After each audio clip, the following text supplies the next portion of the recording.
Being very entitled and controlling, narcissists have no difficulty stepping all over your personal boundaries. So that's why I put together an extensive video class called This Is Me. It has 25 videos, written documents, guided questions. I'm going to teach you how to have healthy boundaries. There's a link below, and I hope you'll find it to be quite therapeutic.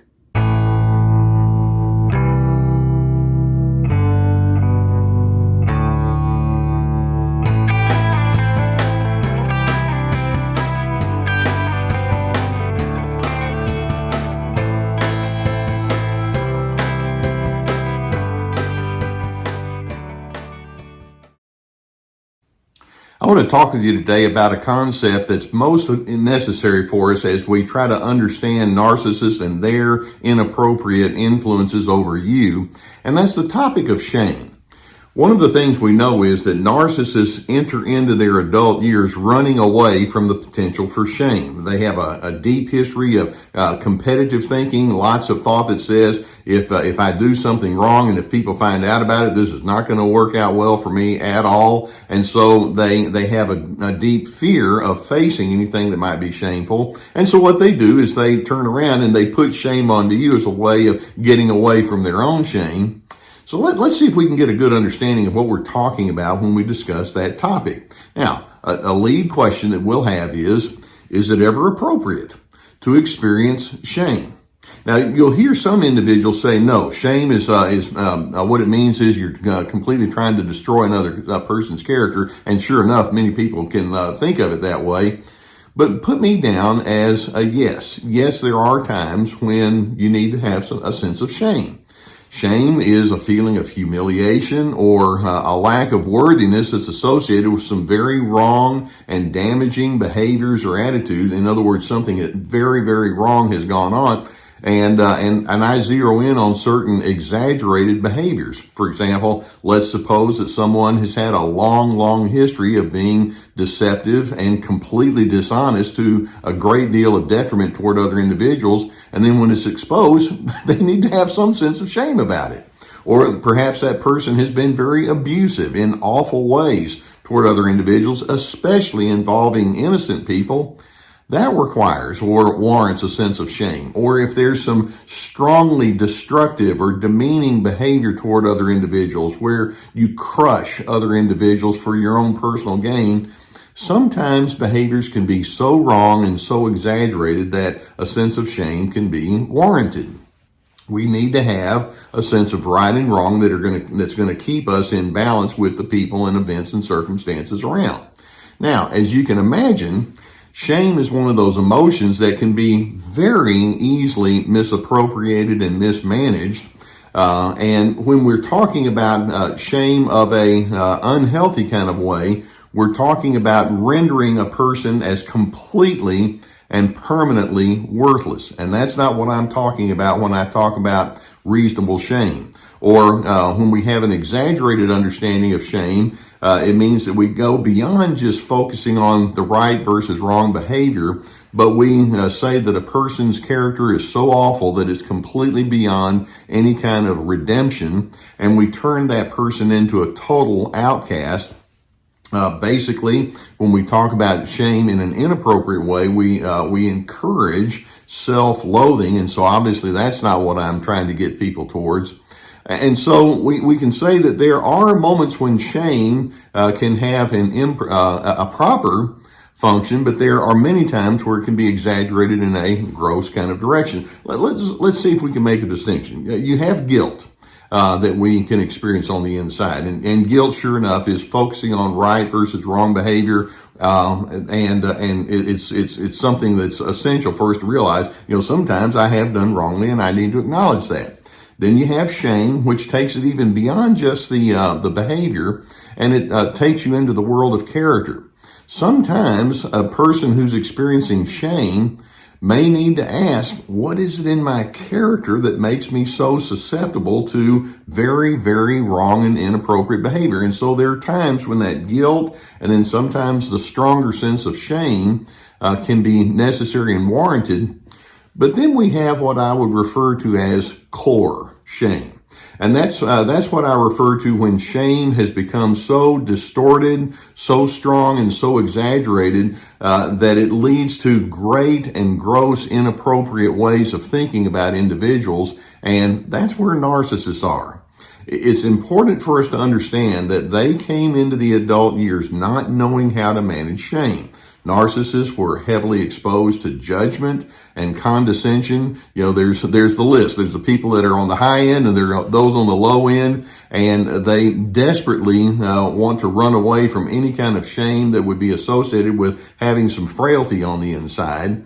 And as a result, narcissists, when it comes to their time, comes to the point where they need to examine their own guilt worthiness, they can't self-reflect. In their mind, it's like, well, self-reflection is way too painful. I will not examine my character, because somewhere in their deep history, they did learn, in fact, that they were going to be taken to that exaggerated place of core shame, and they don't want to go there. They've learned that admitting that there are faults, they've learned that admitting that they have certain defects on the inside, in other words, they've been accused, is going to end very, very poorly. They will, in fact, feel ostracized and condemned, and it's something that scares them to death. Shame to that narcissist means that you're in a powerless position, and that's absolutely something that they dread having to come to terms with. They've learned that the giver of shame is the one who's the dominant person, in other words, the winner, which means, therefore, the one who's the receiver of shame is a nobody, which means that they're a loser. So what narcissists will do is they'll take guilt and shame that would be normal to the point where it leads to restoration, and they have such an exaggerated misinterpretation of it that they will take it to its farthest extremes. So you can see that they have a vested interest in deflecting any feelings of guilt and shame and putting it on to you. In their minds, the best or the most successful way to run from shame is denial. I'm not going to admit anything. And then they think another way, a good strategy to manage their shame, is to reframe circumstances. Well, it wasn't me, or it was somebody else, or this happened, and so I don't really have to take full culpability. And then in their mind, the best way to deal with personal shame is to become the one who gets to pronounce it on other individuals. So when the narcissist comes toward you and they begin to put a lot of shame onto you, understand that so much of what they're ascribing to you actually comes from their own unresolved understanding of the emotion, and much of the shame that they pronounce onto you is pure projection. They're seeing in you what they cannot come to terms with on the inside of themselves, because they lack the reflective thinking that's necessary for dealing with this emotion.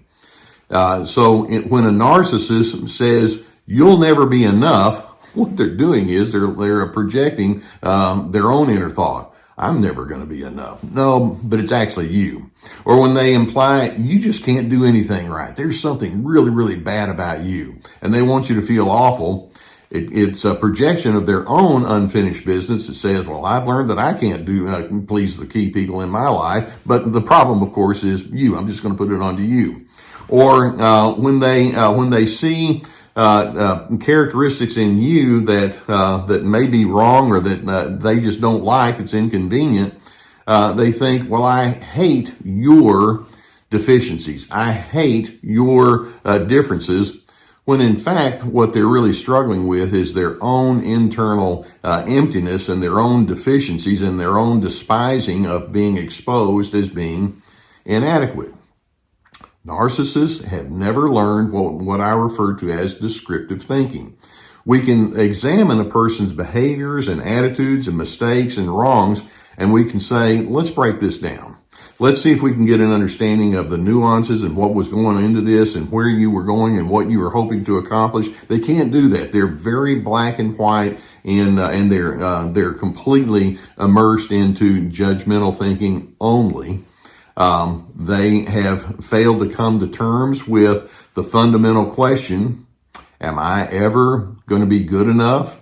Am I ever going to be lovable? And so because they haven't come to terms with that, they just put it onto you. They elevate themselves by saying, well, if there's something wrong with me, there's something even worse wrong with you. And they like to just stay with that. They have no sense of nuance whatsoever. That's completely absent. And they have a very strongly underdeveloped appreciation for personal growth. Rather than somebody sitting down with them earlier on in their life, saying, okay, some bad things have happened here. Let's see if we can turn this into an opportunity for insight and growth. They didn't learn that skill, and so they project that onto you. The implication is, well, when something comes between you and me, we can't talk it out. We can't figure it out and come to an appreciation of what we need to learn. No, they just strongly imply you can't grow, you're defective, there's something about you that will never, ever, ever be good enough. And so they pronounce judgment and hope that you just go off and wither somewhere without them. I'm hoping you can see that narcissists have such a deeply disturbed understanding of shame, their core shame, that it becomes so central to who they are and how they relate with other individuals that they don't manage differences well at all. And I'm sure that many times you've experienced or being on the receiving end of their shame. And so your task is to understand what's going on inside of them that's very troublesome. Their shame-based communication toward you is their way of saying, I have absolutely no clue whatsoever in knowing how to process pluses and minuses inside a relationship. They have no conception of compassion. They have no conception of nuance in trying to figure things out. Knowing that, and knowing that shame is going to be a very improperly managed emotion within themselves and then toward you, my response is, this is no way, in no way is this person going to be someone that I'm going to take my personal cues from. I'm going to understand guilt appropriately, and I'll understand agony appropriately, but I'm not going to live with the core shame that defines who they are. I hope that this can give you some good insight with respect to what you're dealing with. Narcissists can be very troubled souls, and they want to put their troubles onto you as opposed to dealing with it personally. If you've not already hit the subscribe button, I would encourage you to do so, because we'll keep more videos coming toward you. And as you watch the videos in a cumulative way, I hope it can help you in your growth trajectory. Also, if you have a need for therapy, many of you know that I've been sponsored for years by the people at BetterHelp.com, and I strongly encourage you to go down below the video and check out the link there that will take you to their website. There's a few forms that you can fill out, but there's a whole team of licensed professional therapists that will assist you. If you go through our form, then you get a 10% discount on the first month. Please get the help that you need, because narcissists are going to want to put all their distorted thinking onto you. Likewise, I have my therapeutic courses, and this is like signing up for an online class with multiple videos, written documents, guided questions. We have Ready, Set, Connect about making connection skills. This is me about establishing healthy boundaries, free to be finding yourself despite the controllers. We also have my webinars that have been produced, but you can continue to purchase those. We have my podcast. We have our website with many articles. We have my books. There are a lot of resources that we have there for you, and I appreciate you letting me be on your journey. Well, narcissists have a very immature, that's not a strong enough word, appreciation for the concept of guilt and what to do with right versus wrong. And they're going to bring a lot of that immaturity toward you. The more you see it, and the more you can say, I'm not about to let them be in charge of my way of thinking and processing emotion. I hope that it leads you to a sense of fair-mindedness and steadiness and objectivity. Because ultimately, I'm hoping that you can be a person that's able to move steadily toward your place of peace.